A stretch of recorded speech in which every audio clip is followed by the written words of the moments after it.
ফেরাউন ছিল একজন ভিক্ষুকের মতো একজন মানুষ, বাড়ি ছিল তার আফগানের বলকে। বলক থেকে বন্ধুকে নিয়ে বের হয়েছে কাজের সন্ধানে, খানা পায় না, চলতে পারে না। বন্ধুর নাম হলো হামান। হামানকে নিয়ে ফেরাউন বের হয়েছে কাজের সন্ধানে, কোনো কাজ নাই। কোথায় যাবে? কই মিশর। কোথায় যাবে? মিশরের বাদশার কাছে। ভাইয়েরা বন্ধুরা, রাস্তার মধ্যে প্রচন্ড ক্ষুধাও দেখতে পেল একজন মানুষ তরমুজ নিয়া জমি থেকে তরমুজ তুলতেছে। ফেরাউন যাই বলতেছে ভিক্ষুকের মতো, ভাইরি আমরা বড় প্রচন্ড ক্ষুধার্ত, আমাদেরকে একটা তরমুজ ভিক্ষা দিবানি, আমরা প্রচন্ড ক্ষুধার্ত, আমরা কাজের সন্ধানে বের হয়েছি, একটা তরমুজ তুমি দিবানি। তরমুজ ক্ষেতের মালিকে কয়, তুমি যদি একটু কাম করো আমি তোমাকে বিনিময় দেব। কই কিসের কাম? তরমুজগুলা তুমি বাজারে নিয়ে বিক্রি করবা, যা লাভ হবে আমাকে এনে দিবা, আমি তোমাকে বিনিময় দিব। ফেরাউন বড় চালাক, বড় বুদ্ধিমান, চলে গেল নিয়ে বাজারে। লাভ হলো বেশ, মালিককে বুঝিয়ে দিল। মালিক তার উপরে অনেক খুশি, কয় নেও, তোমাকে তোমার বিনিময় দিলাম। আর এও আমি বলতেছি কাজের সন্ধানে বের হয়েছ, তুমি যদি মাসওয়ারি আমার কর্মচারী হও আমি তোমাকে কর্মচারী হিসাবে রাখবো। ফেরাউন কয়, বন্ধু হামান, এই ছোটখাটো কাজের জন্য আমি আমার বলক থেকে বের হই নাই রে, আমার টার্গেট হলো অনেক বড়, তরমুজ বিক্রি করা আমার কাম না, চলো আমরা মিশরের বাদশার কাছে যাই। চলে আসলো মিশরের বাদশার কাছে, আইসা সুন্দর করে উপস্থাপনা পেশ করলো। জাহাপনা, বহু দূর থেকে আপনার কাছে এসেছি একটা কাজের সন্ধানে, আপনি যদি একটু দয়া করে একটা কাজ দিতেন, বড় অভাবে আছি। এত সুন্দর করে গুছায় গুছায় কথাগুলি বলল। মিশরের বাদশার মনে খুশি লাগলো, সে তাকে পছন্দ করলো। কয় ঠিক আছে, তুমি বলো আমার কোন কাম তোমার পছন্দ, তুমি বলো। ফেরাউন কয়, আমারে গুরুস্থানের দারোয়ান বানায় দেন, সরকারি শাহী গুরুস্থানের আমারে দারোয়ান বানায় দেন। যেই লাশ নিয়ে আসবে আমাকে একটা স্বর্ণ মুদ্রা দেওয়া লাগবে। মিশরের বাদশা কই, যাও তোমার এই চাকরি দিয়া দিলাম। শাহী গুরুস্থানের দারোয়ান ফেরাউন লাশ নিয়ে আসলেই তার একটা স্বর্ণ মুদ্রা দিতে হয়। ফেরাউনের ভাগ্য খুলে গেল। এই বছর মিশরে মহামারী দেখা দিছে, ডেলি মানুষ মরে, আর মানুষ মরলেই হেরলাম, মানুষ মরলেই, লাশ লইয়া আইলেই তার একটা স্বর্ণ মুদ্রা দিতে হয়। এক মাসের ভিতরেই তার তহবিল বড় গরম, নিজেও রাখে, বাদশার তহবিলও জমা দেয়। বাদশা তো তার উপরে মহা খুশি। কোন কর্মচারী তার বেতন রাইকাও এত টাকা কোনদিন রাষ্ট্রীয় তহবিলে জমা দেয় না। ফেরাউনে যত টাকা জমা দিতেছে, মিশরের বাদশা তো বড় খুশি হয়ে গেল। তার উপর আচরণও তার বড় সুন্দর, মানুষের সাথে ব্যবহারও তার বড় সুন্দর। এভাবেই চলছে। অল্প দিনের ভিতরেই বাদশার মন জয় করে ফেলল। মাঝে মাঝে বাদশার ব্যক্তিগত কাজকর্ম কইরা দেয়, কাপড় চোপড় ধুইয়া দেলায়। দেখবেন কিছু মানুষ বড় চালাক, মালিকের মন জয় করার জন্য মালিকের চোখের কথাটাও বুঝে, ঠিক কিনা? ফেরাউন এইভাবেই সে মিশরের বাদশার নজরে পড়ে গেল। বাদশা তো তার উপরে বড় মহা খুশি।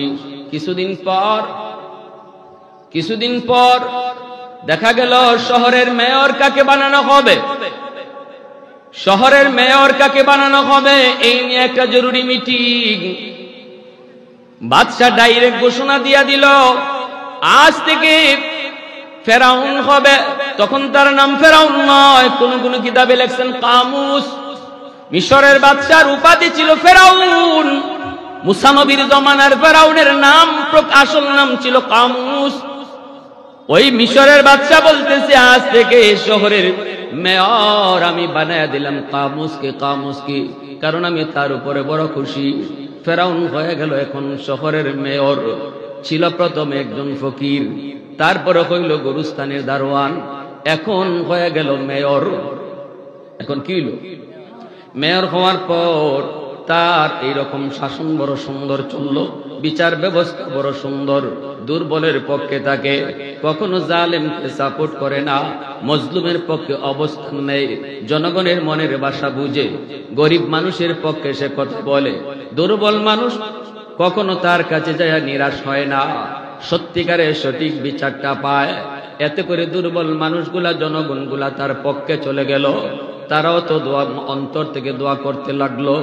যদিও তারা আল্লাহ মানে না, আল্লাহ বুঝে না, কিন্তু দুর্বল মানুষের মন খুশি করে নিলে আল্লাহ নিজে খুশি হয়ে যায়। কিছুদিনের ভিতরেই প্রধানমন্ত্রী মারা গেল। বাদশাহ এবার জনগণ নিয়ে পরামর্শে বসলো, প্রধানমন্ত্রী কাকে বানাবো? সমস্ত জনগণ, এমনকি মন্ত্রী পরিষদ সহ সবাই এক বাক্যে বলল, কামুজকে এতদিন যে মেয়র ছিল তারে এখন প্রধানমন্ত্রী বানায় দাও।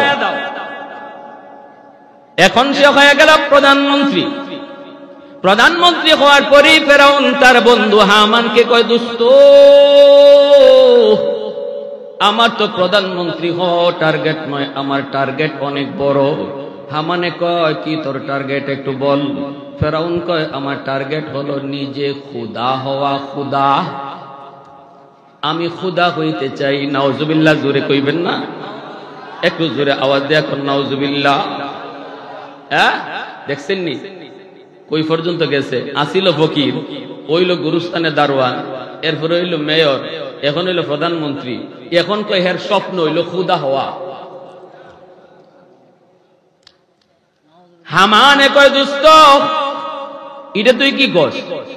খুদা কইলে তোর জনগণে মানবো? কয়, আমি এত কিছু বুঝি না, আমার শখ, আমি খুদা দাবি করবো। হামান কই, দোস্ত পাগলামি করবি না। যদি তুই নিজের খুদা দাবি করো, এর আগে অনেক কাম আছে, সবগুলো আগে সাইরা এরপরে খুদা দাবি করলে পাবলিকে মানবো, নাইলে জুতা পিটা দিব। কয়, কি করতেইব তুই ক? হামান কয়, তুই আগে বাদশাহ। কয়, বাদশাহ তো আছে ওই। কয়, বাদশারে কেমনে হরানি যায় চিন্তা কর। কথা বুঝেননি আপনারা? হ্যাঁ, জনগণের কাছ থেকে বাদশার মাইন্ড, বাদশার প্রতি জনগণের অন্তরে যে মায়া ছিল, সেই মায়াটা কেমন করে দূর করবে চিন্তায় পড়ে গেল। তারা পরামর্শ করতে লাগলো কেমনে তারা বাদশাহ হবে। হামানেরও টার্গেট, তারে বাদশাহ বানাইতে হবে। এইবার ফেরাউন প্রধানমন্ত্রী হওয়ার পর বাদশারে একটা পরামর্শ দেয়। বেশ কিছুদিন চলার পর জনগণের সাথে সম্পর্ক তৈরি করে। প্রধানমন্ত্রী হওয়ার পর সারা দেশে সফর করে, জনগণের সাথে মিশে যায়। দুর্বল মানুষ কাছে হাতিয়ার বানায়, হাতিয়ার। দুর্বল মানুষগুলাকে সে হাতিয়ার বানায়, সাধারণ জনগণের সাথে মিশে যায়। এরপরে সে বাদশারে প্রস্তাব দেয়, বাদশা জাহাপনা, এইবার জনগণের দুর্ভিক্ষ চলছে, মানুষগুলা বড় অসহায়। আমি সারা দেশ সফর করে দেখছি মানুষ বড় কষ্টে আছে। 1 বছর নয় 2 বছরের জন্য তাদের খাজনা মওকুফ করে দেন, খাজনা মওকুফ করে দেন, তাহলে জনগণ খুশি থাকবে। বাদশা কয়, এটা তুমি কেমন প্রস্তাব দিয়েছ? 2 বছর যদি খাজনা মওকুফ করে দেওয়া হয় তাহলে দেশ চলবে কেমন করে? ফেরাউন কয়, ওইটা তো আমিও বুঝতেছি, দেশ চলবে কেমন করে, তবে চলুন আমরা একটু পরামর্শ করি, দেশও চলুক আবার জনগণও বাঁচুক। জনগণের মধ্যে ওই হুল্লা শুরু হয়ে গেল, খাইরে কেমন প্রধানমন্ত্রী পাইলাম, মনের মতো প্রধানমন্ত্রী পাইছি, প্রধানমন্ত্রী হইয়ে আমাদের খাজনা মওকুফ করে দিতে চায়। 1 বছর নয় 2 বছর। সমস্ত জনগণ তার দিকে ডাইভার্ট হয়ে গেল। বুদ্ধি দেখছেন নি? আরে এই সমস্ত স্টাইল কিন্তু আমাগো রাজারাও শিখছে, মাঝে মাঝে এই ধরনের কিছু থিওরি ফলো করছে। কি জাত ফেরাউনের থিওরি আমাগো রাজা বাদশারাও ফলো করছে। সামনের দিকে বলতেছি, একটু মন দিয়ে শুনেন। এটা এদের মাথায় না, এটা ফেরাউন আর হামানের মাথায় ছিল, এটা কালেকশন করছে। কয় জনগণের মাইন্ড নিয়ে আসছে, তার দিকে নিয়ে নিছে। তখন বাদশা বলতেছে, তো এক কাম করি, তুমি যখন প্রস্তাবটা দিছই, ফালানো যায় না, 1 বছরের জন্য খাজনা মওকুফ করে দেই। সাথে সাথে ফেরাউনে কয়, ঠিক আছে জাহাপনা, আপনার কথাই ঠিক, 1 বছরের জন্যই আপনি খাজনা মওকুফ করেন জনগণের, আর 1 বছরের খাজনা জনগণের পক্ষ থেকে আমি দিয়ে দিই। দেখছেন কেমন চালাক আছে। মুহূর্তের ভিতরে দেশ গরম। হাইরে, প্রধানমন্ত্রী পাইছি না ভগবান পাইছি। কথাটা বুঝছেন নি? ওই যে শুরু হয়েছে ভগবান ডাকা, এটা হামানের থিওরি। হামানকে এমন ভাবে চলো, আস্তে আস্তে কইতো যে তো মানুষ না রে, এ তো ভগবান। দেখছেন, চতুর্দিকে তার সুনাম। এরপরে দেশ চললো ভালোই। হঠাৎ একদিন মিশরের বাদশাহ অসুস্থ। বাদশাহ অসুস্থ হইয়া সবাইকে নিয়ে বসলো। মনে হয় আমি বেশি দিন বাঁচব না, আমার পরে বাদশাহ কারে বানানো যায় আমি এখনই নির্ধারণ করতে চাই। বলো, তোমরা বলো কাকে বাদশাহ বানানো যায়। জনগণ সবাই আইসা ঘেরাও করে ফেললো। বাদশাহ জাহাপনা, আপনার পরে যদি কেউ বাদশাহ হতে হয়, আমাদের জনগণের দাবি হলো কামুস, আমাদের প্রধানমন্ত্রীকেই বাদশাহ বানায় দিবেন। বুঝিনি? গণ আন্দোলন, গণজোয়ার ফেরাউনের পক্ষে, এই বাদশাহ হইতো। তখন বাদশাহ নিজেই সিদ্ধান্ত দিয়া গেছি গা, আমি মরার পরে ফেরাউন হইব মিশরের বাদশাহ।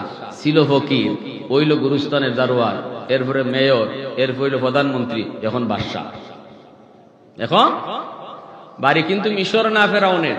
ফেরাউনের বাড়ি আছিল আফগানিস্তান বলক। এখান থেকে গিয়া কই গে উঠছে বুঝে। এটা কি বুদ্ধি না থাকলে কি জাত বুদ্ধি নিয়ে গেছে যে বাদশাহ হয়ে গেছে, বাদশাহ মারা গেছে, এ ফেরাউন বাদশাহ। এখন ফেরাউনের দুস্থ হামান রেখো, দুস্থ অনেক দূর তো আগাইলাম, খুদা ওইতাম কেমনে হি দেখো। আমার তো টার্গেট প্রধানমন্ত্রী বাদশাহ না, খুদা ওইতাম কেমনে। হামান কই দোস্ত, একদাপ আগা গেছো, এখন একদাপ আগানো হয়েছে, এখন দুইটা কাম করতে হবে। যদি দুইটা কাম করো তাহলে তোমার খুদাই দাবি করা সহজ হবে। কই কি? তাড়াতাড়ি কও। এক নম্বর হলো সমস্ত জনগণের লেখাপড়া তুমি বন্ধ করে দিতে হবে, সবাইকে মূর্খ বানানো তো হবে মূর্খ। স্কুল বন্ধ করে দাও, মাদ্রাসা বন্ধ করে দাও। যেই সমস্ত প্রতিষ্ঠানে পড়লে পরে আল্লাহকে চিনে, দেবতাকে চিনে, এই আল্লাহ চিনার প্রতিষ্ঠানগুলা বন্ধ করো। সব যেন মূর্খ হয়ে যায়, আল্লাহ নাম যেন তারা না জানে, তবেই এক সময় তুমি নিজে খোদা দাবি করতে পারবা। এই থিওরিটা হলো হামানের, এই থিওরিটা হলো ফেরাউনের। তখনই সে ঘোষণা দিয়ে দিল, স্কুল কলেজ মাদ্রাসার লেখাপড়ার বাজেট কমায় দাও, বাজেট কমায় দাও। যেই প্রতিষ্ঠানগুলাতে আল্লাহর পরিচয় শেখানো হয় ওই প্রতিষ্ঠানগুলার বাজেট, সরকারি বাজেট বন্ধ করে দেওয়া হলো। স্কুলের টিচারের বেতন বন্ধ, মাদ্রাসার টিচারের বেতন বন্ধ, সর্বলাইনে বেতন বন্ধ। এই কথা কয় না মাদ্রাসা আজকে থেকে বন্ধ, এই কথা কয় না, কয় এভাবে কইলে জনগণ খেপবো না। না, যেই দিক দিয়ে টাকা আসে, পয়সা আসে, ওই লাইন কেটে দাও, অটোমেটিক দেখবা পড়ালেখা বন্ধ হয়ে গেছে। আর ঘোষণা দাও, যারা বেকার, যারা বেকার, যারা ঘরে বসে বেকার, তাদেরকে মাসের মাস ভাতা দেওয়া হবে। বেকারদেরকে ভাতা দাও, পড়ালেখা যারা করে এদের টাকা বন্ধ করে দাও। আসেননি আপনারা? মনোযোগ আছে? কার কার আছে একটু দেখান হাত তুলে আল্লাহকে। আল্লাহ কবুল করো, জোরে বলি আমিন, আরো জোরে বলি আমিন। যদি আল্লাহর নাম না থাকে, আল্লাহকে না চিনে, পরবর্তী জেনারেশন যারা পড়ালেখা বন্ধ করে ঘরে বইয়া বইয়া বেতন পাইতেছে, ঘরে বইয়া বইয়া যদি বেতন পাওয়া যায়, হের কেট টাকা পড়ছে, স্কুলে যাইতো, মাদ্রাসা যাইতো, ঠিক কিনা জোরে কম? কেট টাকা পড়ছে, ঘরে বইয়া বইয়া তারে বেতন দিতে হইতেছে, ভাতা দিতেছে। কিসের ভাতা? কয় বেকার ভাতা। কইতে যে মাদ্রাসায় পড়ে, তো এখানে গেলে টাকা নাই, পয়সা নাই। ছাত্র যখন দুই একজন যায়, গিয়া দেখে উস্তাদ নাই, থাকবো কি কইরা, বেতন তো নাই, উস্তাদ আইবো কি কইরা। অল্প দিনের ভিতরে দেখা গেল স্কুল খালি, মাদ্রাসা খালি, কোন ছাত্র নাই, সব ঘরে বইয়া বেকার। হ্যাঁ মানে কয় দোস্ত একটা হইছে, এখন আরেকটা দরকার। কয় আরেকটা কি? কয় এখন সবগুলির চরিত্র নষ্ট করো, নারী পুরুষের অবাধ মেলামেশা ঘটাও, চরিত্র যেন না থাকে। যার চরিত্র নাই এ মানুষ না, এ হায়ওয়ান হয়ে যায়। যখনই তাদের চরিত্র নষ্ট হবে, আবার পড়ালেখাও না থাকবে, আল্লাহ কি জিনিস চিনবেও না, তখনই তুমি নিজের খোদা কইয়া দাবি করবা, সবাই মানতে বাধ্য। কারণ এরা আর মানুষ নাই, চরিত্র নষ্ট হওয়ায় সব হায়ওয়ান হয়ে গেছে, ঠিক কি না? এজন্য ইংরেজিতে একটা প্রবাদে বলে, health is lost, something is lost, everything is lost. Health is lost, something is lost, wealth is lost, something is lost, but character is lost, everything is lost. স্বাস্থ্য নষ্ট হয়েছে, কমই নষ্ট হয়েছে। সম্পদ নষ্ট হয়েছে, এটাও কিচ্ছু না, কিন্তু তোমার চরিত্র নষ্ট, সব নষ্ট হয়ে গেছে, ঠিক কিনা জোরে কম? এজন্য আমাদের দেশেরও এই ধরনের কিছু কিছু শাসক গোষ্ঠী ছিল, জানি না আবারও আসে কিনা। তাদের মাথায় এরকম ফেরাউনের থিওরি আর হামানের থিওরি ঢুকছে। ওই মাদ্রাসা বন্ধ করো, কেন বলবো? এই দেশটাকে নাস্তিকবাদী দেশ বানাইতে হলে, ইউরোপীয় কালচার এই দেশকে গঠন করতে হলে, বাধা হলো মৌলবীরা, বাধা হলো টুপিওয়ালারা, বাধা হলো দাড়িওয়ালারা, বাধা হলো নামাজিওয়ালারা, বাধা হলো এক আল্লাহর পরিচয় যারা অন্তরে রাখে এরা। অতএব এদেরকে এই কথা বলা যাবে না, মসজিদে যাও না, এদেরকে এই কথা বলা যাবে না, মাদ্রাসায় পড়ো না, মাদ্রাসার বাজেট কমায় দাও, এই কথা ঘোষণা করো, মাদ্রাসার পড়ালেখা করলে কোনো চাকরি নাই, এই কথা বলে দাও না, কোনো ধরনের সরকারি বাজেট তাদের জন্য নাই, দেখি কতদূর পর্যন্ত চলে। অটোমেটিক আর কুলা পান্ডে মাদ্রাসায় পড়াবে না, কারণ দেখবে পড়ায় কোনো ভবিষ্যৎ নাই। এরপরে অটো তারা দিন থেকে সরে যাবে, আল্লাহর পরিচয় ভুলে যাবে, তখন আমাদের থিওরি বাস্তবায়ন হবে, ঠিক কি না? কিন্তু আমার ভাইয়েরা, বন্ধুরা, মনে রাখবেন, ভালো করে ইয়াদ রাখবেন, জমিনে যতদিন আল্লাহর নাম থাকবে, যতদিন মাদ্রাসা থাকবে, যতদিন আল্লাহ রাসূলের আলোচনা চলবে, ততদিন আল্লাহ জমিন টেকায় রাখবে। ওই মন্ত্রী জানে না, ওই এমপি জানে না, এই মাদ্রাসা যে মাদ্রাসা বন্ধ করার জন্য সে এত চালাকি করছে, এই মাদ্রাসার উসিলায় আল্লাহ এই মন্ত্রীরে এখনো চেয়ারে বসায় রাখছে। এই কোরআনের আওয়াজের উসিলায় এখনো আল্লাহ এমপিরে তার চেয়ারে বসায় রাখছে। এই মাদ্রাসার উসিলায় আল্লাহ এখনো চেয়ারম্যানকে তার চেয়ারে বসায় রাখছে। এই খবর তাদের নাই। অতএব যদি জমিনে বাঁচতে চাই, যদি জমিনে আমি আপনি সুস্থভাবে জীবন যাপন করতে চাই, যার যার অবস্থান ধরে রাখতে চাই, নিজ দায়িত্বে মাদ্রাসা টিকায় রাখতে হবে, কোরআনের মাহফিল ধরে রাখতে হবে, আল্লাহর কোরআনের আওয়াজ চালু রাখতে হবে। যদি আওয়াজ বন্ধ হয়, আমার জীবনও আল্লাহ বন্ধ করে দেবে, ঠিক কিনা? আল্লাহর আওয়াজ বন্ধ, আমার আওয়াজও বন্ধ। আল্লাহর আওয়াজ বন্ধ, আমার আওয়াজও বন্ধ, এটা আল্লাহর ঘোষণা। যতদিন জমিনে আল্লাহর আওয়াজ চলবে, আল্লাহ তোমার আমার মুখ দিয়ে আওয়াজ বের করাবে। যেদিন থেকে আল্লাহর আওয়াজ বন্ধ, এদিন আর আমার মুখ দিয়ে আওয়াজ আর চলবে না। এজন্য এই বাংলাদেশেও আমরা দেখেছি, যতজন কোরআনের শিক্ষার বিরুদ্ধে কথা বলেছিল, একজনকে আল্লাহ তার জায়গায় রাখে নাই, একজনকেও রাখে নাই। আপনাদের এলাকারও একজন আসিল, মাদ্রাসার বিরুদ্ধে, কোরআন শিক্ষার বিরুদ্ধে কথা কইয়া সব হারাইছে। শেষ পর্যন্ত ফ্যানটা পড়ছে, ইডো মাটিত না পড়ে হের তাল্লত পড়ছে। কিও নাম কি দা? টাকলা মোরা। ও রিওহন মনে হয়েছে আপনাদের না? ফ্যানটাও পড়ছে মাথা। আরে আফসোস করে কই, হাই রে, ফ্যানও আমারে বালা পায় না। ফ্যানটাও বুঝি আর পড়বার জায়গা পাইল না, আমার মাথাতি পড়ল।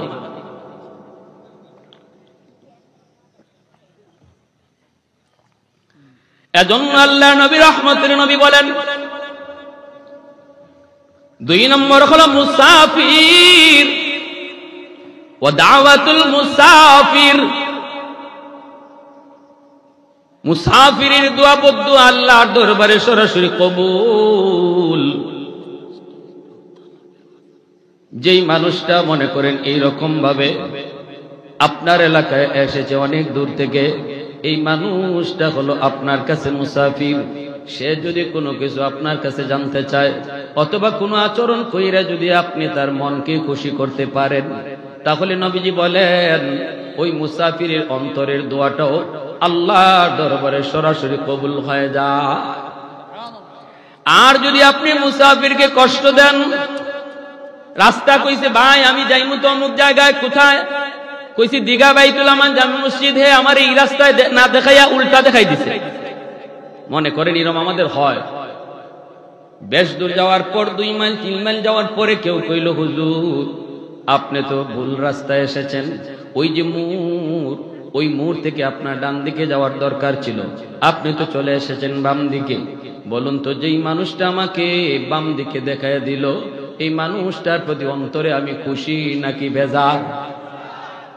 আল্লাহ রসুল বলেন, ওই মনের ভিতরে যে কষ্ট তুমি দিয়েছ রে যুবক, তুমি হয়তো তার সাথে একটা ছলনা করেছ, একটু মজা করেছ, হয়তো তুমি বন্ধুদেরকে নিয়ে অনেক মজা করেছ, দেখায় দিচ্ছে এখন গে গুইরা আপ, এই কইয়া তুমি মজা নিতেছ, কিন্তু তুমি জানো না তার দিলের কষ্ট আল্লাহর আদালতে মামলা হয়ে গেছে। আল্লাহর আদালতে এটা এমন জটিল মামলা, জটিল মামলা। 3 নম্বরে নবী কয় দাওয়াতুল ওয়ালিদ আলা ওয়ালাদিহি, মা বাবার দোয়া বদদুয়া আল্লাহর দরবারে সরাসরি কবুল। মা বাবা সন্তানের জন্য যদি দোয়া করে, এই দোয়া আল্লাহর দরবারে কবুল। বাপ মা যদি সন্তানের জন্য বদদুয়া দেয়, নবীজি বলেন এই বদদুয়াটাও সরাসরি কবুল। এজন্যই মুসা নবী বলেছিলেন, আল্লাহ ও মালিক, জান্নাতে আমার বন্ধু কে হবে একটু দেখাইবানি, দুনিয়াতে দেখতে মন চায়। আল্লাহ বললেন, মুসা যাও অমুক বাজারে যা দেখবে একজন মানুষ কসাই গোশত বিক্রি করে, এই মানুষটাই হলো জান্নাতে তোমার বন্ধু। মুসা নবী নাম ঠিকানা লইয়া ওই লোকটার কাছে চলে গেলেন দেখার জন্য, কে সেই মানুষ, কি তার নেক আমল, যেই আমলের কারণে সে জান্নাতে এত বড় নবীর বন্ধু হবে। যায়া সালাম দিলেন, পরিচয় নিলেন, সবকিছু মিলে গেল। মুসা নবী নিজের পরিচয় দেন নাই, মুসাফির মুসাফির হইয়া পরিচয় দিয়া বলতেছেন, ভাইরে আমি তোমার বাড়িতে আজকে মেহমান হতে চাই, আমাকে মেহমানদারি করবানি। লোকটাই কয়, আমি তো মেহমানদারির পাগল, আসেন আজকে আপনি আমার বাড়িতে মেহমান হন। আল্লাহ নবী কয়, মান আরাদা আইয়াবসুতার রিজকা ফালইউকরিম দাইফা, কেউ যদি রিজিকের ভিতরে প্রশস্ততা চাও, ব্যবসার মধ্যে প্রশস্ততা চাও, চাকুরির মধ্যে প্রমোশন চাও, লেখাপড়ার ভিতরে বরকত চাও, মনের আশা পূরণ করতে চাও, নবীজি বলেন বেশি বেশি করে মেহমানদারি করো, বেশি বেশি করে মেহমানদারি করো, আল্লাহ তোমার রিজিক বাড়ায়া দিবে। আমি আপনি মনে করি মেহমানে খাইয়া কমায়া যায়, আর রাসূল কয় মেহমানে খাইলে আল্লাহ বাড়ায়া দেয়। সুবহানাল্লাহ, আস্তে কর। আমি আপনি মনে করি মেহমানে কমায়, কিন্তু নবী কয় মেহমানে বাড়ায়। আমারটা ঠিক না নবীরটা ঠিক? কি ভাই,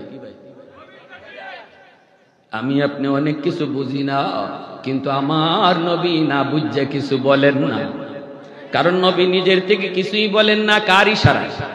মা ইয়ানতিকু আনিল হাওয়া ইন হুয়া ইল্লা ওয়াহয়ুন ইউহা। আল্লাহ নবী কই আমি নিজের থেকে কিছুই বলি না, যা বলি আমার আল্লাহর ইশারায় বলি। ভাইরা আমার, মুসা আলাইহিস সালাম তিনি বলেন, আমাকে আপনি মেহমানদারি করাবেন নি? লোকটাই কয় চলেন। এইবার নিয়ে গেল বাড়িতে। মুসা নবী বলেন, আমি যাই দেখলাম লোকটাই ঘরে ঢুকলো, ঢুকে বিবির রুমেও ঢুকলো না, সন্তানের রুমেও ঢুকলো না, ঢুকলো যে একটা ছোট্ট ঘরে, যেই রুমটার মধ্যে একজন বৃদ্ধা মহিলা, বয়স্ক একজন মহিলা, কবুতরের মতো হয়ে গেছে বয়সের ভারে, এই মহিলাটাকে নিয়ে এসে কুলে উঠালো, কুলে উঠাইয়া কপালে চুমু খাইলো, এরপরে হাতের মধ্যে যে খানা নিয়ে এসেছে এই খানাটা তুলায়া তুলায়া তারে খাওয়াইতেছে। আমি দেখতেছি সারাদিন উপবাস থাকার কারণে তার ছোট ছোট বাচ্চাগুলি বাবার পায়ে পইরা কাঁদতেছে আর বলতেছে, আব্বু সারাদিন কিছু খাই নাই, বাবা আমাদেরকে তাড়াতাড়ি খানা দেন, আমরা আর পারতেছি না। সন্তানগুলি বাবার পায়ে পইরা কান্দে, এরপরও সন্তানের মুখে খানা দেয় না, মার মুখে তুলে তুলে খানা দিতেছে আর বলতেছে, বাবারে একটু ধৈর্য ধরো, আগে তোমাদের দাদুরে খানা খাওয়ায়া নেই। আমি আপনি ঘরে ঢুকাই আগে সন্তানের কাছে যাই, কমলা নিয়ে গেলে সন্তানের হাতে আগে দেই, কিন্তু নারী যুবক, সন্তানের হাতে না দিয়া মা থাকলে মার হাতে আগে দাও। এই কমলা তোমার মা আগে খাবে না, এই কমলা চুলাইয়া তোমার সন্তানকে আগে খাওয়াবে। কিন্তু মার হাতে দেওয়ার কারণে মার দিল খুশি। নবীজি কয় রাদার রব্বি ফি রাদাল ওয়ালিদাইন, আল্লাহ পাক কয় বন্ধু জানায় দাও, ওই কমলা মার হাতে দিয়া মারে খুশি করে নাই, মারে খুশি করার সাথে সাথে আমি আল্লাহকে খুশি করে নিল। বাবার হাতে কমলাটা দেওয়ার কারণে বাবাকেই শুধু খুশি করে নাই, আমি আল্লাহকে খুশি করে নিছি। বন্ধু তুমি জানায় দাও, জানায় দাও। এজন্য ওই মানুষটা, ওই কসাই মানুষটা মাকে কুলি তুইলা, মাকে চুমু খায়া, মাকে তুলায় তুলায় খাওয়ায়, নিজের সন্তানদের পরে খাওয়ায়। এরপরে মুসা নবী কয় ভাই ইনি কে? কয় আমার মা। বাচ্চাগুলি কার? কয় বাচ্চাগুলি আমার। বাচ্চাগুলির আগে দেও নাই? কয় না, আমার মাকে আমি আগে খাওয়াই। মুসা নবী কয় এটা কতদিন যাবত? লোকটায় কয় ভাই এটা 40 বছর যাবত। একটু আওয়াজ দিয়ে কও না রে ভাই সুবহানাল্লাহ, আর একটু জোরে কও না সুবহানাল্লাহ। वहदत की हिफाजत नहीं बेकुव्वत बाजू,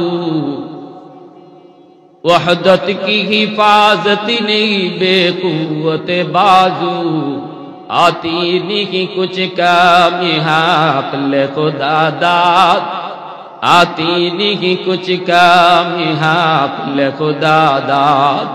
ऐ मर्द खुदा तुझको कुव्वत नहीं हासिल, जा बैठ किसी गार में अल्लाह को कर याद, जा बैठ किसी गार में अल्लाह को कर याद। ये सच है कि बातिल की तरफदार नहीं हम, गद्दार न समझो हमें गद्दार नहीं हम, गद्दार न समझो हमें गद्दार नहीं हम।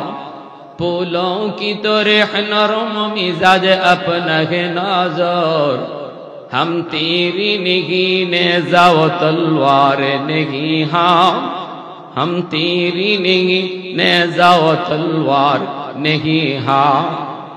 এইবার মুসা নবী কয় ভাই দেখলাম তোমার মা কি যেন বিড়বিড় করে দোয়া করে, কি দোয়া করলো বুঝি নাই। লোকটাই কই ভাই রে আমার আম্মা সব সময় দুইটা দোয়া করে। একটা দোয়া হলো আল্লাহ আমার সন্তানকে তুমি দুনিয়ার মধ্যে রিজিকের অভাবে ফেলাও না, রিজিকের অভাবে ফেলাও না। আমার আম্মার এই দোয়াটা কবুল হয়ে গেছে। আমি ব্যবসা করি, ছোট ব্যবসা, কিন্তু কোনো অভাব নাই, কোনো অভাব আল্লাহ আমার রাখে নাই। কেউ আমার কাছে কোনো কিছু পাওনাদার না, আমি পাই কিন্তু আমার কাছে কেউ পায় না। সুন্দরে সংসার চলছে, কোনো অভাব আমার নাই। মার দোয়া কবুল হয়েছে। আরেকটা দোয়া আমায় করে, এই দোয়াটা কবুল হবে কি হবে না জানি না। আমার মন বলে এটা কেমনে হবে? মুসা নবী কয় কি সেই দোয়াটা একটু বলো। লোকটাই কই আমার আম্মা দ্বিতীয় দোয়াটা করে, আল্লাহ আমার সন্তানের উপরে আমি এত খুশি, মালিক তুমি আমার সন্তানকে জান্নাতে তোমার পয়গম্বর মুসা নবীর বন্ধু বানাইও।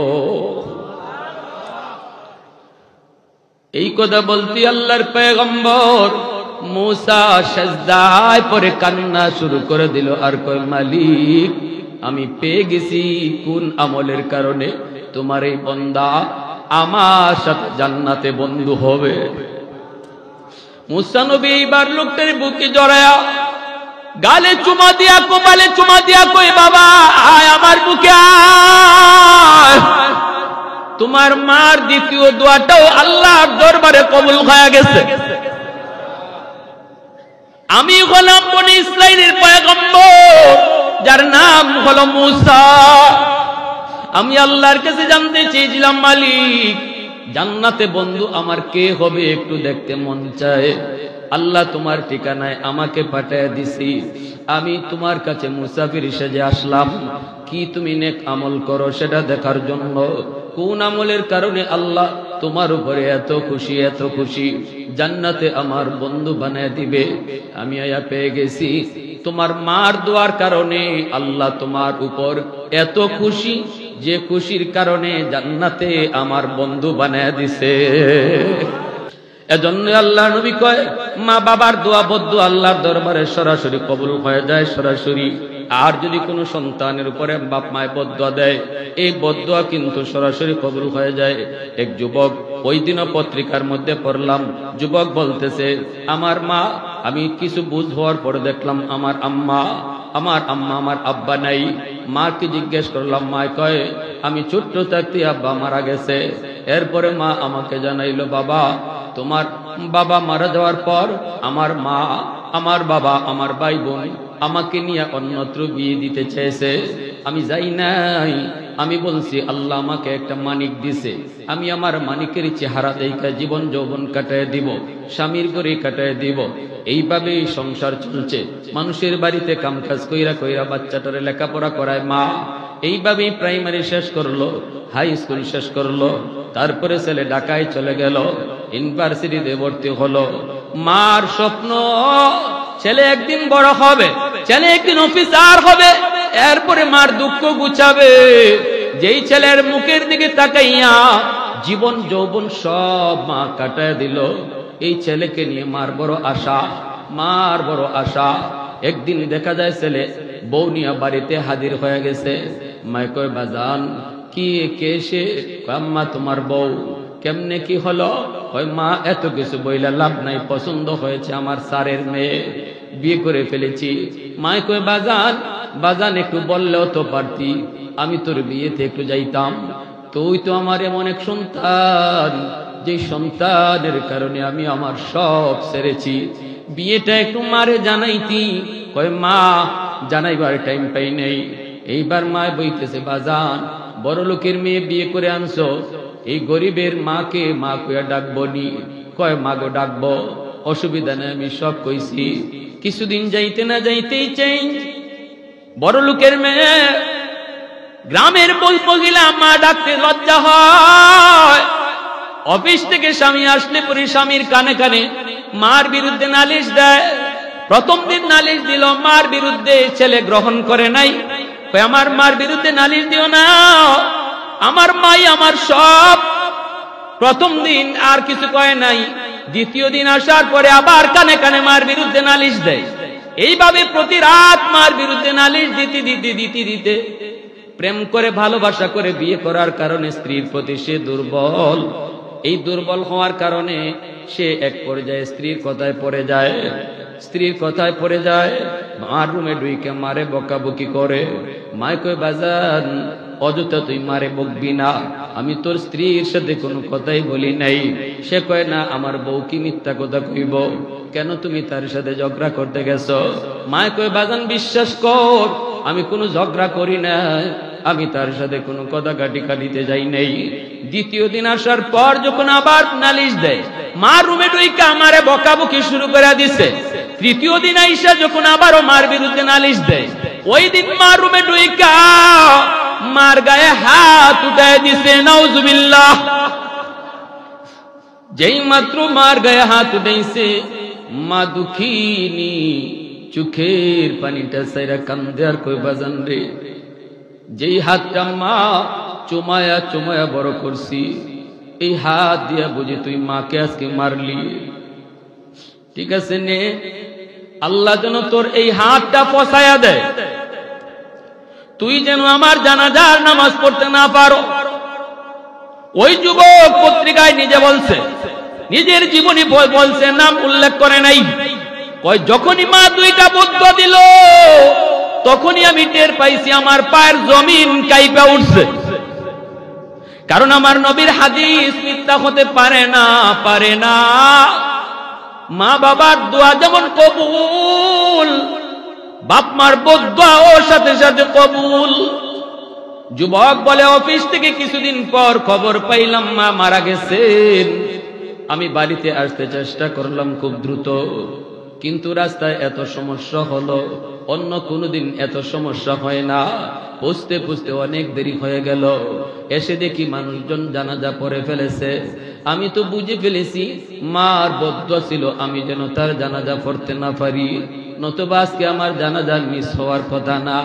যুবক তখন কান্দে, মানুষেরা কই বাজান তোমার জন্য অনেকক্ষণ অপেক্ষা করেছি, কিন্তু মানুষেরা আর ধৈর্য ধরে না, জানাজা পড়ে ফেলেছি। যুবক কান্দে আর কয় বাবা তোমাদের কোনো দোষ নাই, এটা আমার কপালের লিখন, কপালের লিখন, কপালের লিখন। যুবক বলতেছে কয়েকদিন যেতে না যেতেই আমি দেখলাম যেই হাতটা দিয়ে মাকে মারছি এই হাতের মধ্যে একটা ফোড়া দেখা দিছে, ফোড়া। এই ফোড়া দেখা দেওয়ার পর আমি ডাক্তারের কাছে গেলাম, অ্যান্টিবায়োটিক দিল, কিন্তু ফোড়া ভালো হয় না, পচন শুরু হয়ে গেল। হাই অ্যান্টিবায়োটিক দিল, তবুও ফোড়া ভালো হয় না, পচন ভালো হয় না, পচন শুধু উপরের দিকে উঠতেছে। ডাক্তারেরা কয় আমরা তো কিছু বুঝি না, বুঝি না, বুঝি না, আমরা তো চিকিৎসা যা করার করতেছি কিন্তু ভালো হয় না কেন? এইবার যুবক কান্দের কয় ডাক্তার তোমাদের চিকিৎসায় ভালো হবে না, তোমরা আমাদের রোগ, আমার রোগ ধরতে পারো নাই, কিন্তু আমি আমার রোগ ধরে ফেলেছি গো। আমার রোগ হলো আসমানে, চিকিৎসা চলছে জমিনে। আগুন লাগছে শেরপুর, পানি দেয় ফরিদপুর, কোনদিন আগুন নিভবে না। আমার রোগ হলো আসমানে, চিকিৎসা যতই হবে জমিনে, কখনো সেই রোগ ভালো হবে না। ওই যুবক কয়েক কিছুদিনের ভিতরেই দেখা গেল আমার হাতের পচন, হাতের পচন বাড়তেছে আর দুর্গন্ধ ছড়াইতেছে। আমার স্ত্রী, আদরের স্ত্রী, যেই স্ত্রীর মায়ায় পইরা আমি আমার মার গায়ে হাত উঠাইছি, এই স্ত্রীও আমাকে সাইরা বাপের বাড়ি চলে গেছে, দুর্গন্ধে টিকতে পারে না।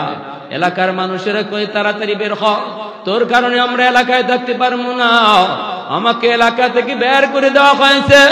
এখন আমি কাপড় দিয়া ওই পচন পেঁচে রাখি আর মসজিদে মসজিদে দিন কাটাই, রাত কাটাই, সাজদায় পরে পরে আল্লাহর কাছে কান্দি, কিন্তু আল্লাহ পাক আমারে মাফ করবে কিনা জানি না।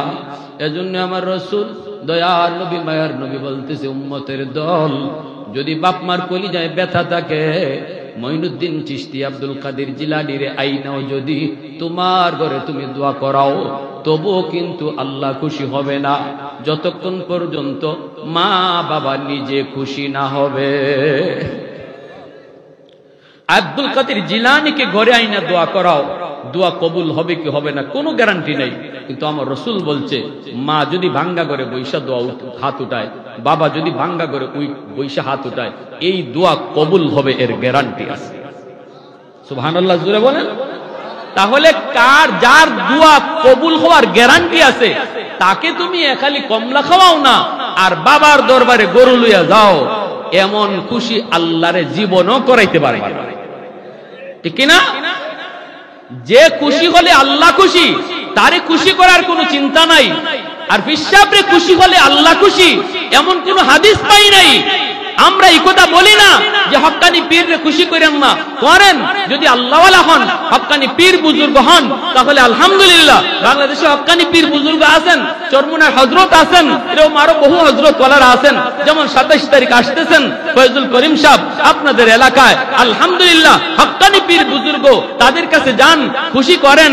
কিন্তু তারা খুশি হলে আল্লাহ খুশি হাদিস পাই নাই। হাদিস আমরা পেয়েছি বাপ মা খুশি হলে আল্লাহ খুশি, ঠিক কিনা? জোরে কোন। দাওয়াত ও তাবলীগের সাথে সময় দেন। আলহামদুলিল্লাহ আপনাদের এলাকার তাবলীগের একটা পুরা পরিবেশ। জানুয়ারির 10, 11, 12 ইজতেমার ময়দান, এখানে যান, এই কথাগুলাই শেখাইবে, ইসলামের মূল কথাগুলা শেখাইবে। কোন পথে হাঁটলে আল্লাহকে আমরা পাবো? নিজের মন গড়া পথে হাঁটলে আল্লাহকে পাওয়া যায় না, আল্লাহরে খুশি করা যায় না। আল্লাহকে খুশি করার লাইন কোনটা? নবী যেই রাস্তা দিয়ে হাইটা আল্লাহরে খুশি করছেন, আমাকে আপনাকে এই রাস্তা দিয়ে হাঁটতে হবে, ঠিক কিনা? এই রাস্তা দিয়ে হাঁটতে হবে আমার ভাইরা। এজন্য আল্লাহ রাসূল সাল্লাল্লাহু আলাইহি ওয়াসাল্লামের কথার দিকে আমরা খেয়াল রাখি, নবীজির কথা অনুযায়ী আমল করার চেষ্টা করি। আল্লাহ রাসূল সাল্লাল্লাহু আলাইহি ওয়াসাল্লাম বলেছেন, সাবধান, এই 3 ব্যক্তির দোয়া বদদুয়ার দিকে খেয়াল রাখো। পারলে তাদের কাছ থেকে দোয়া নিও, যদি দোয়া নিতে নাও পারো অন্তত কষ্ট দিও। জোরে বলেন, যদি দোয়া নিতে নাও পারো অন্তত কি করো না, কষ্ট দিও না, বদদুয়া নিও না। যদি দোয়া নাও নিতে পারো, বদদুয়া নিও না। এক হলো দুর্বল মানুষ, ক্ষমতা দেখাইয়া কারো উপরে হুকুম জারি করো না, সাবধান, এই কষ্ট তারে দিও না। 2 নম্বর, অপরিচিত মানুষ, দূরের মানুষ, মুসাফির মানুষ পাইলে পরে সুন্দর ব্যবহার কইরো, যদি তা না পারো অন্তত তার কষ্ট দিও না। 3 নম্বর, মা বাবা তাদের সাথে ভালো আচরণ করো, কারণ তাদের পায়ের নিচে তোমার জান্নাত, তারা খুশি তো আল্লাহ খুশি। যদি তা না পারো কষ্ট দিও না। রসুল কয়, যেই ছেলে রাতের বেলা বাপ মারে খুশি করে ঘুমায়, সকাল হইতেই তার জন্য জান্নাতের দরজা আল্লাহ খুলে দেয়। আর যেই সন্তান রাতের বেলা বাপ মারে কষ্ট দিয়া ঘুমায়, এই সন্তানের জন্য সকাল হতেই জাহান্নামের দরজা খুলে দেওয়া হয়। আজ রাতে আমরা যাদের বাপ মা জীবিত তাদেরকে খুশি করে ঘুমাবো। আমি বলি না মা বাবারে খুশি করতে বোয়াল মাছ খাওয়াও, আমি বলি না বাপ মারে খুশি করতে লাখ টাকা খরচ করো। বাপ মারে খুশি করতে টাকা লাগে না, মুখ বইরা খালি আম্মা কুয়া ডাকটা দিয়ে দেখো মার দিল খুশি হয়ে গেছে। মুখ বইরা আব্বা কুয়া ডাকটা দিও। সন্তান তুমি বড় হইছো, মার কাছে বড় হও নাই। সন্তান তুমি বড় হইছো, বাবার কাছে বড় হয় নাই। সব সময় সন্তান বাপ মার কাছে ছোট থাকে, মার দিলটা খা খা করে, সন্তান আমার আম্মা কুয়া ডাক দিবে। যখনই খালি আম্মা কুয়া ডাক দিছো, দেখবা মার দিল খুশি হয়ে গেছে। আমরা তো বড় হইলে পরে আম্মা কুয়া ডাক দিতে শরম পাই, বড় হওয়ার পরে আব্বারে আব্বা কইতে শরম পাই। শাশুড়িরে মুখ বইরা 5 বারের জায়গা 10 বার আম্মা কই, ঠিক না? শ্বশুররে 5 বারের জায়গা 20 বার আব্বা কই, কিন্তু নিজের বাপরে আব্বা কইতে শরম লাগে। অথচ এখানে আব্বা কইয়া খালি দিলটা খুশি করলে আল্লাহ খুশি হয়ে যায়, ঠিক কিনা ভাই? কষ্ট পাইতেছেন আপনারা আমার ভাইয়েরা? এজন্য বলি আজ রাত মারে যায় খুশি করো, বাবারে খুশি করে ঘুমাও। আল্লাহ না করো এই রাত্রে যদি তোমার মরণ হয়, নবীজির হাদিস, মান আসবাহা মুতিআন লিল্লাহি ফি ওয়ালিদাইহি আসবাহ লাহু বাবান মাফতুহান মিনাল জান্নাহ। আন আবি হুরায়রা রাদিয়াল্লাহু তাআলা আনহু قال, জীবনে কোনো আমল যদি নাও থাকে, এই রাত্রে মার দিলটারে খুশি করে ঘুমানোর কারণে, আর যদি তোমার এই রাত্রে মরণ হয়, শুধু এই আমলের উসিলায় আল্লাহ তোমারে জান্নাত দিয়ে দিবে। মনে রাখো যুবক, হাতে ধরে বলি, পায়ে ধরে বলি, মশারিটা আজকে যায় টানাইয়া দিও। মার বাবার মশারিটা টানাইয়া দিও। ঘুমাইবার সময় বাবার মাথার পাশে বইসে একটু মাথায় হাত দিও, কপালে একটু হাত দিয়ে, আব্বা শরীরটা এখন কেমন লাগতেছে, ঘুমান, আমি মাথাটা টিপটা দেই। এতটুকু করো, লজ্জা পাইও না, কারণ এই জীবন জীবন নয়, মরণের পরের জীবনটাই হলো। এজন্য আল্লাহ নবী কয়, মা বাবার দোয়া বদদুয়া আল্লাহর দরবারে সরাসরি কবুল হয়ে যায়, সরাসরি। আর যদি কোনো সন্তানের উপরে বাপ মায় বদদুয়া দেয়, এই বদদুয়া কিন্তু সরাসরি কবুল হয়ে যায়। এক যুবক, ওই দিনও পত্রিকার মধ্যে পড়লাম, যুবক বলতেছে, আমার মা, আমি কিছু বুঝ হওয়ার পরে দেখলাম আমার আম্মা আমার আব্বা নাই। মাকে জিজ্ঞেস করলাম, মা কয়, আমি ছোট্ট থাকতে আব্বা মারা গেছে। এরপরে মা আমাকে জানাইলো, বাবা, তোমার বাবা মারা যাওয়ার পর আমার মা, আমার বাবা, আমার ভাই বোন আমাকে নিয়ে অন্যত্র বিয়ে দিতে চেয়েছে। আমি যাই নাই। আমি বলছি, আল্লাহ আমাকে একটা মানিক দিছে, আমি আমার মানিকের চেহারা দেখা জীবন যৌবন কাটায় দিব, স্বামীর করে কাটায় দিব। এইভাবেই সংসার চলছে। মানুষের বাড়িতে কামকাজ কইরা কইরা বাচ্চাটারে লেখাপড়া করায় মা। এইভাবেই প্রাইমারি শেষ করলো, হাই স্কুল শেষ করলো, তারপরে ছেলে ঢাকায় চলে গেল, ইউনিভার্সিটিতে ভর্তি হলো। মার স্বপ্ন ছেলে একদিন বড় হবে, ছেলে একদিন অফিসার হবে। এরপরে মার দুঃখ গুছাবে। যেই ছেলের মুখের দিকে তাকাইয়া জীবন যৌবন সব মা কাটায় দিল, এই ছেলেকে নিয়ে মার বড় আশা, মার বড় আশা। একদিন দেখা যায় ছেলে বউ নিয়ে বাড়িতে হাজির হয়ে গেছে। মায় কয়, বাজান কি কে সে? আম্মা তোমার বউ। কেমনে কি হলো? কয়, মা এত কিছু বইলা লাভ নাই, পছন্দ হয়েছে আমার স্যারের মেয়ে, বিয়ে করে ফেলেছি। মায় কয়, বাজান একটু বললেও তো পারতি, আমি তোর বিয়েতে একটু যাইতাম। তুই তো আমার এমন এক সন্তান, যে সন্তানের কারণে আমি আমার সব ছেড়েছি, বিয়েটা একটু মারে জানাইতি। কয়, মা জানাইবার টাইম পাই নেই। এইবার মায় বইতেছে, বাজান বড় লোকের মেয়ে বিয়ে করে আনছো, এই গরিবের মাকে মা কইয়া ডাকবো নি? কয়, মা গো ডাকবো, অসুবিধা নেই, আমি সব কইছি। কিছুদিন যাইতে না যাইতেই চেঞ্জ। বড় লোকের মেয়ে গ্রামের মহিলা মা ডাকতে লজ্জা হয়। অফিস থেকে স্বামী আসলে পরে স্বামীর কানে কানে মার বিরুদ্ধে নালিশ দেয়। প্রথম দিন নালিশ দিল, মার বিরুদ্ধে, ছেলে গ্রহণ করে নাই। আমার মার বিরুদ্ধে নালিশ দিও না, আমার মাই আমার সব। প্রথম দিন আর কিছু কয় নাই। দ্বিতীয় দিন আসার পরে আবার কানে কানে মার বিরুদ্ধে নালিশ দেয়। এইভাবে প্রতি রাত মার বিরুদ্ধে নালিশ দিতে দিতে দিতে দিতে প্রেম করে ভালোবাসা করে বিয়ে করার কারণে স্ত্রীর প্রতি সে দুর্বল। এই দুর্বল হওয়ার কারণে সে এক পর্যায়ে স্ত্রীর কথায় পড়ে যায়। স্ত্রীর কথায় পড়ে যায়, মার রুমে ঢুইকে মারে বকাবকি করে। মায় কই বাজান অযথা তুই মারে বকবি না, আমি তোর স্ত্রীর সাথে কোনো কথাই বলি নাই। সে কয় না, আমার বউ কি মিথ্যা কথা কইব, কেন তুমি তার সাথে ঝগড়া করতে গেছো? মায় কয় বাজান বিশ্বাস কর, আমি কোনো ঝগড়া করি না, আমি তার সাথে কোনো কথা কাটিতে যাই নাই। দ্বিতীয় দিন আসার পর যখন আবার নালিশ দেয়, মার রুমে ঢুইকা আমারে বকাবকি শুরু করে দিছে। তৃতীয় দিন আইসা যখন আবারও মার বিরুদ্ধে নালিশ দেয়, ওই দিন মার রুমে ঢুইকা মার গায়ে হাত উঠায় দিছে। নাউজুবিল্লাহ। যেই মাত্র মার গায়ে হাত উঠাইছে, মা দুঃখিনী চোখের পানিটা সাইরা কান্দে আর কই বাজান রে, যেই হাতটা মা চুমায়া চুমায়া বড় করছি, এই হাত দিয়া বুঝি তুই মাকে আজকে মারলি? ঠিক আছে নে, আল্লাহ যেন তোর এই হাতটা ফসায়া দেয়, তুই যেন আমার জানাজার নামাজ পড়তে না পারো। ওই যুবক পত্রিকায় নিজে বলছে, নিজের জীবনী বলছে, নাম উল্লেখ করে নাই। কয় যখনই মা দুইটা বদ্ধ দিল, তখনই আমি টের পাইছি আমার পায়ের জমিন কাইপা উঠছে। কারণ আমার নবীর হাদিস মিথ্যা হতে পারে না, পারে না। মা বাবার দোয়া যেমন কবুল, বাপ মার বদদোয়া ওর সাথে সাথে কবুল।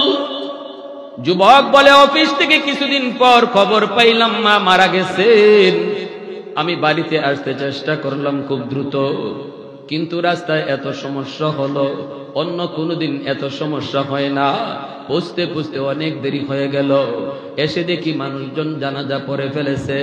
আমি তো বুঝে ফেলেছি মার বদদোয়া ছিল আমি যেন তার জানাজা পড়তে না পারি, নতুবা আজকে আমার জানাজা মিস হওয়ার কথা না।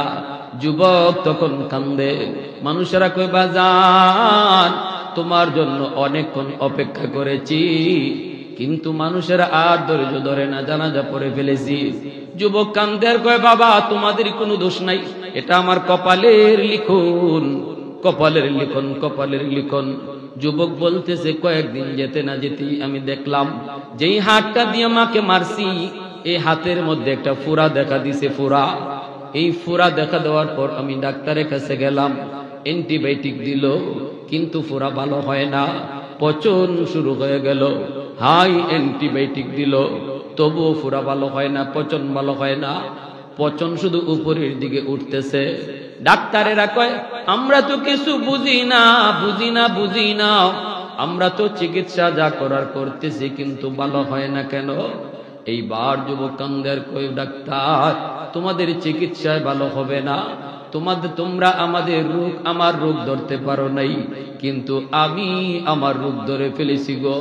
আমার রোগ হলো আসমানে, চিকিৎসা চলছে জমিনে। আগুন লাগছে শেরপুর, পানি দেয় ফরিদপুর, কোনোদিন আগুন নিভবে না। আমার রোগ হলো আসমানে, চিকিৎসা যতই হবে জমিনে, কখনো সেই রোগ ভালো হবে না। ওই যুবক কয় কিছুদিনের ভিতরেই দেখা গেল আমার হাতের পচন, হাতের পচন বাড়তেছে আর দুর্গন্ধ ছড়াইতেছে। আমার স্ত্রী, আদরের স্ত্রী, যেই স্ত্রীর মায়ায় পইরা আমি আমার মার গায়ে হাত উঠাইছি, এই স্ত্রীও আমাকে সাইরা বাপের বাড়ি চলে গেছে, দুর্গন্ধে টিকতে পারে না। এলাকার মানুষেরা কয় তাড়াতাড়ি বের হ, তোর কারণে আমরা এলাকায় থাকতে পারবো না, আমাকে এলাকা থেকে বের করে দেওয়া হয়েছে। এখন আমি কাপড় দিয়া ওই পচন পেঁচে রাখি, আর মসজিদে মসজিদে দিন কাটাই, রাত কাটাই, সাজদায় পরে পরে আল্লাহর কাছে কান্দি, কিন্তু আল্লাহ পাক আমারে মাফ করবে কিনা জানি না। এজন্য আমার রাসূল দয়ার নবী, মায়ার নবী বলতেছে, উম্মতের দল, যদি বাপ মার কলিজায় ব্যথা থাকে, মঈনুদ্দিন চিশতি আব্দুল কাদের জিলানীর আইনাও যদি তোমার ঘরে তুমি দোয়া করাও, তবুও কিন্তু আল্লাহ খুশি হবে না যতক্ষণ পর্যন্ত মা বাবা নিজে খুশি না হবে। আব্দুল কাদের জিলানীকে ঘরে আইনা দোয়া করাও, দোয়া কবুল হবে কি হবে না কোনো গ্যারান্টি নেই, কিন্তু আমার রাসূল বলছে মা যদি ভাঙ্গা করে বৈশা দোয়া হাত উঠায়, বাবা যদি ভাঙ্গা করে বৈশা হাত উঠায়, এই দোয়া কবুল হবে, এর গ্যারান্টি আছে। সুবহানাল্লাহ জোরে বলেন। তাহলে যার দোয়া কবুল হওয়ার গ্যারান্টি আছে তাকে তুমি খালি কমলা খাওয়াও না আর বাবার দরবারে গরু লইয়া যাও, এমন খুশি আল্লাহরে জীবনও করাইতে পারে, ঠিক কিনা? যে খুশি হলে আল্লাহ খুশি, তারে খুশি করার কোনো চিন্তা নাই। আর বিশ্বাসে খুশি হলে আল্লাহ খুশি এমন কোন হাদিস পাই নাই। আমরা এই কথা বলি না যে হক্কানি পীররে খুশি করেন না, করেন। যদি আল্লাহওয়ালা হন, হক্কানি পীর বুজুর্গ হন, তাহলে আলহামদুলিল্লাহ। বাংলাদেশে হক্কানি পীর বুজুর্গ আছেন, চরমুনার হযরত আছেন, এরকম আরো বহু হযরত ওয়ালারা আছেন। যেমন 27 তারিখ আসতেছেন ফয়জুল করিম সাহেব আপনাদের এলাকায়, আলহামদুলিল্লাহ। হক্কানি পীর বুজুর্গ, তাদের কাছে যান, খুশি করেন। কিন্তু তারা খুশি হলে আল্লাহ খুশি হাদিস পাই নাই। হাদিস আমরা পেয়েছি বাপ মা খুশি হলে আল্লাহ খুশি, ঠিক কিনা? দাওয়াত ও তাবলীগের সাথে সময় দেন। আলহামদুলিল্লাহ আপনাদের এলাকার তাবলীগের একটা পুরা পরিবেশ। জানুয়ারির 10, 11, 12 ইজতেমার ময়দান, এখানে যান, এই কথাগুলাই শেখাইবে, ইসলামের মূল কথাগুলা শেখাইবে।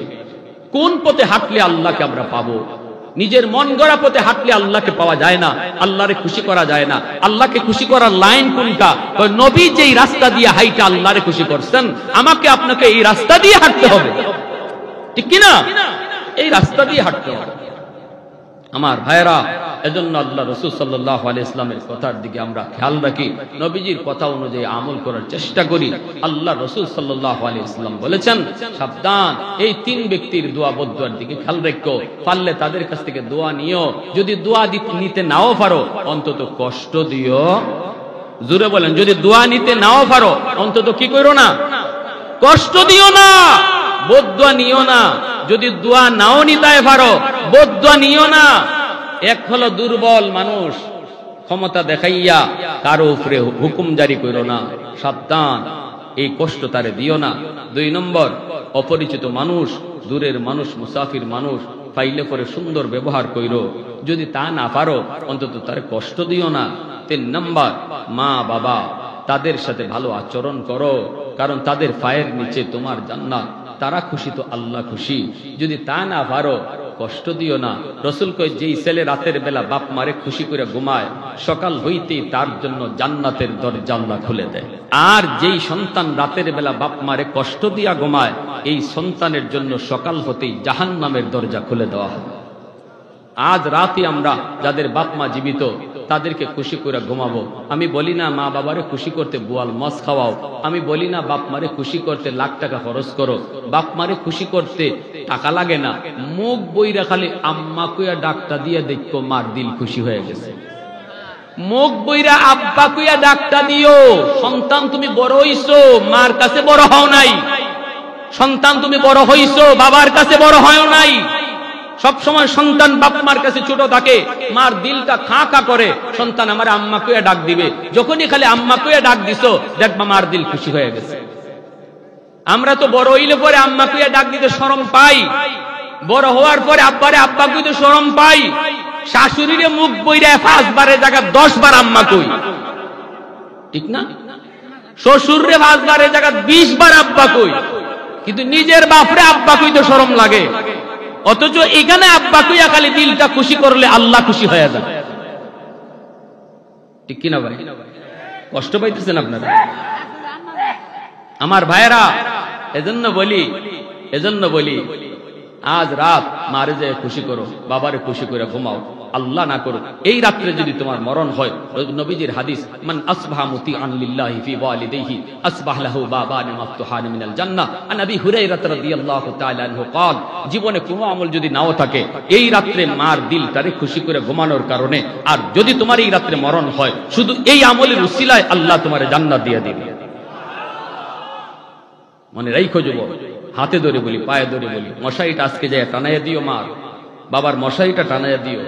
ঘুমাইবার সময় বাবার মাথার পাশে বইসে একটু মাথায় হাত দিও, কপালে একটু হাত দিয়ে, আব্বা শরীরটা এখন কেমন লাগতেছে, ঘুমান, আমি মাথাটা টিপটা দেই। এতটুকু করো, লজ্জা পাইও না, কারণ এই জীবন জীবন নয়, মরণের পরের জীবনটাই হলো আসল জীবন। ওই জীবনটাতে তুমি কামিয়াব হও, সফল হও। বাবার কপালে হাতটা রাইখা ঘুম পাড়াও, বাবার দিলটা খুশি হয়ে যাবে। রসুল বলছেন সকাল হইতেই তোমার জন্য জান্নাতের দরজা খুলে দেওয়া হবে। আল্লাহ আমাদেরকে আমল করার তৌফিক দান করুন। সবাই বলি আমিন। ওয়া আখির দাওয়ানা আনিল হামদুলিল্লাহি রাব্বিল আলামিন।